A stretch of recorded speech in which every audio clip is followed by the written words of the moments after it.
Hello সবাইকে আমার ভোরবেলার ব্লগে তোমাদের সবাইকে ওয়েলকাম। আর আমি মানসী বলতে তোমরা দেখছো বাংলার মানু। তো তোমরা সবাই কেমন আছো আমাকে কমেন্ট করে জানি। ভোরবেলার ব্লগ করার একটাই কারণ যে তোমরা তো জানো এখন সাগরে স্নান চলছে, বিষ্ণুপুরে স্নান চলছে, তারপরে কুম্ভ মেলার স্নান চলছে, তার জন্য আমিও যাবো এক জায়গায় স্নানে। আমি তো দিদিমাদের বাড়িতে এসে চেঁচিয়ে দিদিমাকে তুলে দিয়েছি, তার জন্য দিদিমা আমাকে বললো এত চিল্লাতে হয় ভোরবেলা। দেখো তো চলো ওইসব কথা বাদ দাও, এবার আমি আমার ড্রেস পরবো। তো তার জন্য আমি দুটো শোকেস খুলেছিলাম যে আমি কোন জামাটা পরবো সেটাই তোমাদের কাছে দেখাবো। তো তোমরা চয়েস করে দিও যে আমি কোনটা পরে যাবো। বিশ্বাস করো আমি জামা খুঁজে পাই না পরে যাওয়ার মতো। এই যে ব্যাগটা দেখছো এটা আমার দিদির, কিন্তু আমি কলেজ যাওয়ার নাম করে এনেছিলাম, তাই ব্যাগটা এখন আমার। আর যে আমার এই ব্যাগে না এই কালী ঠাকুরের মূর্তিটা সবসময় থাকে, এটা আমি নৈহাটি থেকে এনেছিলাম, আমার খুব প্রিয় একটা ফ্রেম, তার জন্য আমি এটাকে আমার সাথে সবসময় রেখে। হ্যালো সবাইকে, সকাল সকাল আমি আবার রেডি হয়ে চলে এসেছি, এটাই আমার আজকে ফুল লুক। আর দাদু দেখি না এখানে পাউরুটি খাচ্ছে, দাদু বললো আমার একটু ভিডিও করবি, তার জন্য আমি দাদুরও ভিডিও করলাম। আমি ভিডিও করছি আর দাদুর পিছনে নাচটা দেখো। তো চলো একটু গান চালিয়ে দিই। আমার কৃষ্ণ সখা। দিদিমার হাতটা একটু কেটে গেছে, তার জন্য দিদিমা হাত জলে লাগাচ্ছে না, তার জন্য দাদুকে একটু সবজি ধুয়েতে বলেছে, তার জন্য দাদু এবার গানটা শোনো। অবশেষে দাদু দিদিমাকে আমি টাটা বাই বাই বলে বেরিয়ে পড়েছি। আর দেখো বাইরের কুয়াশা এখনো কিন্তু যায়নি, কারণ পুরো সকালবেলা না। আর এদিকে তো গ্রামের দিকে একটু বেশি ঠান্ডা পড়ে কারণ জলের আবহাওয়ার জন্য। তারপর দেখো ঠিক টাইম মতো গাড়িও আসেনি, দুদিকের রাস্তায় পুরো একদম ফাঁকা, গাড়িও চলছিল না, তার জন্য কিছুক্ষণ দাঁড়াতে হয়েছিল কারণ সকালবেলা একটু বাস দেরিতে আসে। বাস থেকে পুরো ভালোভাবেই নেমেছি কারণ বাসটা পুরো ফাঁকাও ছিল, কিন্তু আমার হাত পুরো ঠান্ডায় জমে গেছে, তার জন্য ভিডিও করতে পারিনি। এবার আমি বাস থেকে জগদীশপুর নেমেছি, এখানে আমাকে দাঁড়াতে হবে পুরো 1 ঘন্টা। আমাদের বাড়ির আশেপাশে কোনো সরকারি হসপিটাল বলতে গেলে আমাদের জগদীশপুরে হসপিটাল। এই হসপিটালটা আমাদের এখানে সরকারি। আগে এই জগদীশপুর হসপিটাল দুটো মাত্র রুম ছিল, আর এখন দেখো পুরো এরিয়াটা জুড়ে কত বড় করে হসপিটালটা হয়েছে। যুগের সাথে সাথে মানুষ বদলে যায় আর সামান্য হসপিটাল। তারপর আমার বান্ধবীর পরিবার টোটো নিয়ে চলে এসেছে, তার জন্য আমি এখানে দেখো সিধু ভাই, বৃষ্টি, এখানে পিসি, পাপিয়া। পিসি আমাকে কিন্তু খুব ভালোবাসে। সবাই আমরা টোটোতে যাচ্ছিলাম আর ফাইনালি আমরা এতক্ষণ পর পৌঁছেছি বিজয়গঞ্জ বাজার। এখান থেকে আমরা ট্রেনে করে যাব।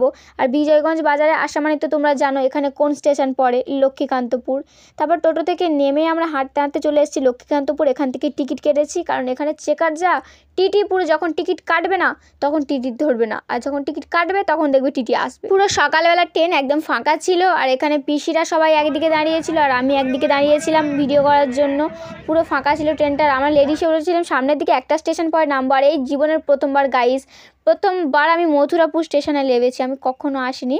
আর এখানে যা ভিড়, আমরা স্নানের মেলায় যাচ্ছি, এই প্রথমবার। আমি 2-3 বার গেছি আগে, এখানে খুব ভিড় ছিল। এখানে পাপিয়ার বাবা মানে কাকু আসবে এখানে আগুন ছাড়াতে পাপিয়ার থাম্মার জন্য, তাই এখানে 5 রকম ফল নিতে হয়। পিসি সেই ফলগুলো নিচ্ছিল।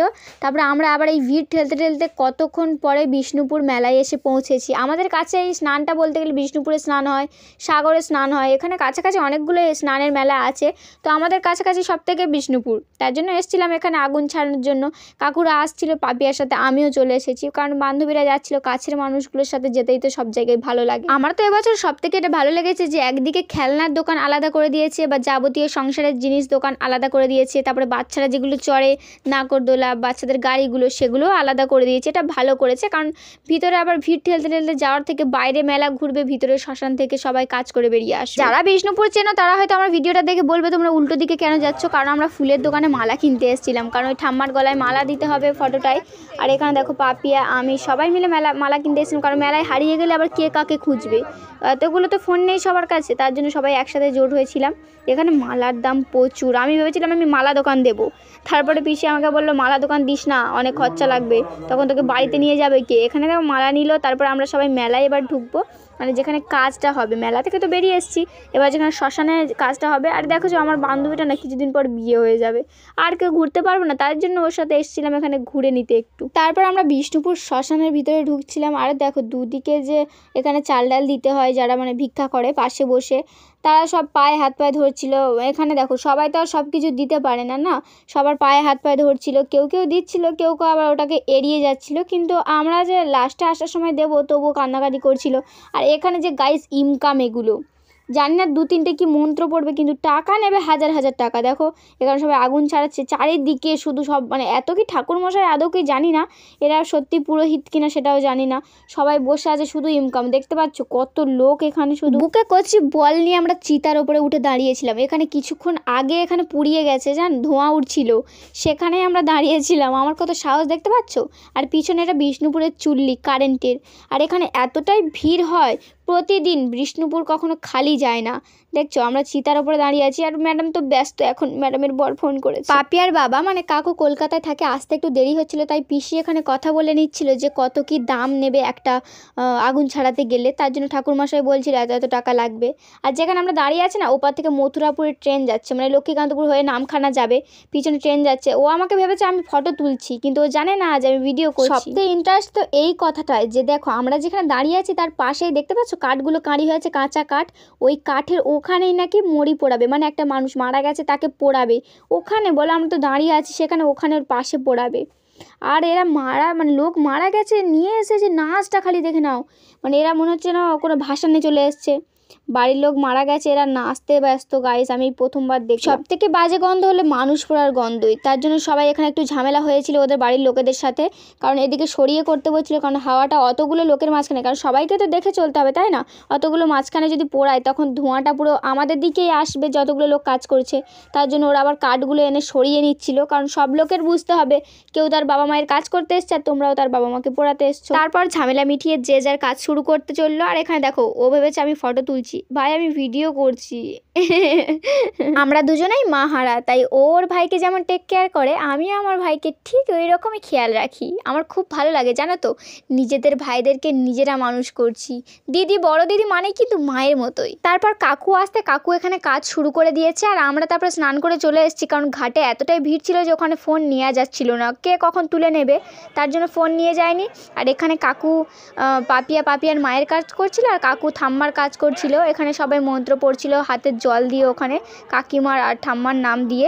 এখানে সবাই কাজ সেরে যাওয়ার পরে কাকু এখানে ওটা ভাসিয়ে দিতে যাবে। এই যে ঠাম্মাটা দেখছো, এটা পাপিয়ার ঠাম্মা, এনারই কাজ হচ্ছে আজকে। তারপরে আমরা আমাদের সব কাজ সেরে ঠাকুরমশাইকে টাকা দিয়ে আমরা বেরিয়ে পড়েছি বাড়িতে যাওয়ার জন্য। তারপর মেলাতে একটু ঘুরবো, কিছু কেনাকাটা করার আছে পাপিয়ার।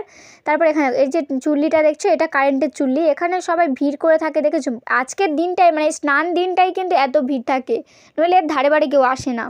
তারপরে এখানে পুলিশ গার্ড দিয়েছিল। আর এই যে ভোলে বাবার মূর্তিটা দেখছো, এটাই আমার ইমোশন কাজ করে আমার ভিতরে। আমি কোথাও গেলে এই চন্দনের টিপটা আমার নিতেই হবে, সে যেখানেই যায় না কেন। আসার সময় আবার পিসি এখানে সবাইকে একটু করে টাকা দিয়ে আসছিল, কাকুও দিচ্ছিল। দেখো আমরা দুজনেই টিপ নিয়েছি, আর আমার খুব ভাল লাগে এই তিলক টিপ নিতে। তারপরে দেখো এখান থেকে পিসি কিছু জিনিস দেখছিল, কারণ পাপিয়ার সামনেই তো বিয়ে, তোমাদের তো আবার বড় একটা চমক আছে আমার ভ্লগে, তাই ও কিছু হাতের কানের এগুলো দেখছিল। এখানে ঘট প্রদীপ এগুলো দেখছিল, ওর বিয়ের জন্য ওকে দিতে হবে, তাই সেগুলো পিসিরা কেনাকাটা করছিল, যে দেখছিল কেমন কি দাম। তারপরে দাদুকে আমি বাড়িতে যাওয়ার সময় বলে গেছিলাম যে দাদু তোমার কি লাগবে, দাদু বলেছিল আমার জন্য খাস্তা গোঁজা আনবি। আর এখানে দেখলাম ভালো গোঁজাই বিক্রি হচ্ছিল, তাই জন্য এখান থেকে নিয়েছি। আর আমাদের সকলের খিদে পেয়ে গেছিলো। কাকু তো আজকে নিরামিষ খাবে, তাই কাকু হোটেলে ঢোকেনি। আমি পাপি আর 4 জন মিলে এখানে মাছ ভাত খেয়েছি, বাঙালির প্রিয় মাছ ভাত। আমি ওকে বলছিলাম মেলা থেকে ওর বিয়ের জন্য সব কিনে নিচ্ছে। তারপর আমরা একটা আলমারির দোকানে এসেছিলাম, ওর একটা আলনা খুব পছন্দ হয়েছিল, শোকেস আলনার। ও এটা বিয়ের জন্য কাকুর কাছে চেয়েছে, কাকু দেবে বলেছে। দেখো শীতকালে কে আইসক্রিম খায় ভাই, এদের শরীরে টেম্পার আছে বলতে হয়। ও একটা রাবড়ি আইসক্রিম কিনেছে, বৃষ্টিও কিনেছে।